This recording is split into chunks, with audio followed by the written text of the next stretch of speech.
Okay, Cincinnati, you lost the Super Bowl, but don't let that take away from the fact that you had a hell of a season, an improbable season, a magical run with a future so bright Joe Burrow has to wear ladies' glasses just to read a defense. In honor of those sexy rose-colored glasses, I'm going to tint this entire episode in a shade of pinkish orange, rose.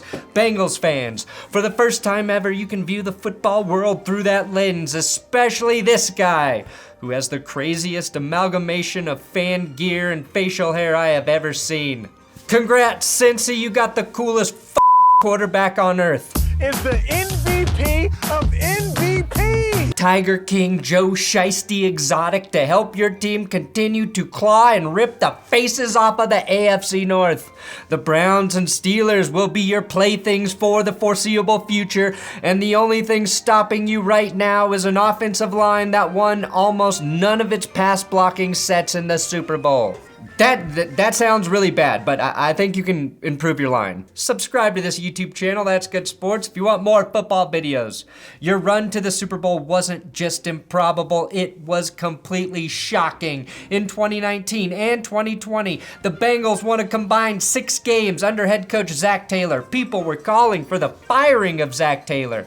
You did have one of the most successful uniform rebrands in recent memory, though. Even Chad Johnson came out for the launch, but people trolled you, saying too bad you didn't draft someone to protect Joe Burrow's knee from looking like Dan Campbell sunk his teeth into it. Way up, we're gonna bite a kneecap off. The Bengals are here today because of 2 bold moves they made in the draft. First, they opted to take LSU wide receiver Ja'Marr Chase over Penei Sewell, the tackle out of Oregon who was penciled in as a can't-miss prospect. Your Bengals were ridiculed for the pick. Some websites even had the audacity to give your team a grade of an F. Well, now they can F themselves. Then you selected the only kicker in the 2021 draft, which turned out to be just as clutch as the Chase pick. The criticism of the Chase pick, though, reached peak media scrutiny in the preseason as Chase had a few drop balls in meaningless games and was labeled a bigger bust than Jalen Reagor. Chase proved he was not just the right pick, he was the best pick in the draft, putting up 1,400 yards and 13 touchdowns, solidifying the best wide receiver trio in the NFL alongside T. Higgins and Tyler Boyd. Money McPherson nailed all 4 of his field goals in your wildcard win over the Raiders, bringing Cincy their first postseason win since '91. Not even Carson Palmer's disdain for your franchise could dampen that high. McPherson, he hit game winners against the Titans and the Chiefs and told Joe Burrow, looks like we're going to the AFC Championship game, before he walked onto the field and blasted his 52-yard game winner against Tennessee. He called it again, I'm sure. The last leg in Ohio I saw with that kind of boldness was the lamp from A Christmas Story. On December 12th, after an overtime loss at home to the 49ers, the Cincinnati Bengals were sitting at 7-6. Then this kid dropped some bars at a Bengals tailgate. Dropping like some mother...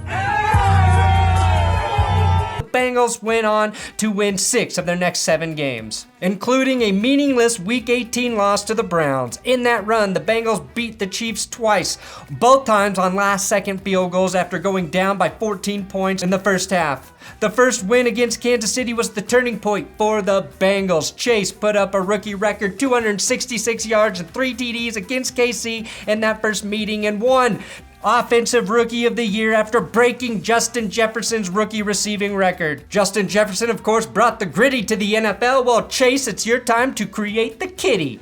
And it goes like this.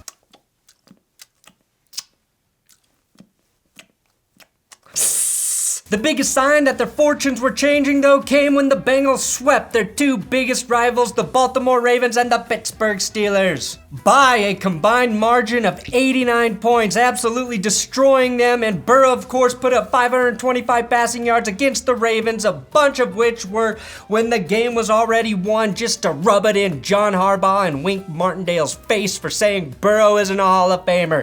Maybe. Then the quarterback America fell in love with won the MVP and the MVP of MVPs. Holy shit!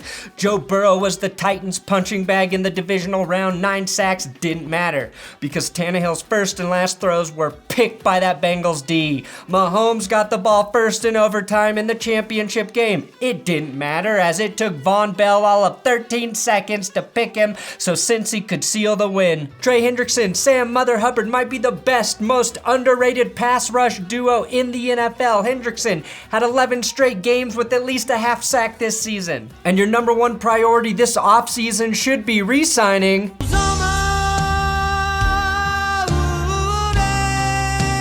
keep that bath of Skyline chili warm for him, because I think as long as you invest in that offensive line, drop a bad apple, well, Cincy, you have a chance to get back to the dance very soon. Losing a Super Bowl sucks, but getting there is a lot of fun, and this season was a win for the Bengals. Check out this video, whatever's on the screen. Subscribe here on YouTube, and I'm on Twitter, Instagram, @BrandonPerna if you want more football BS.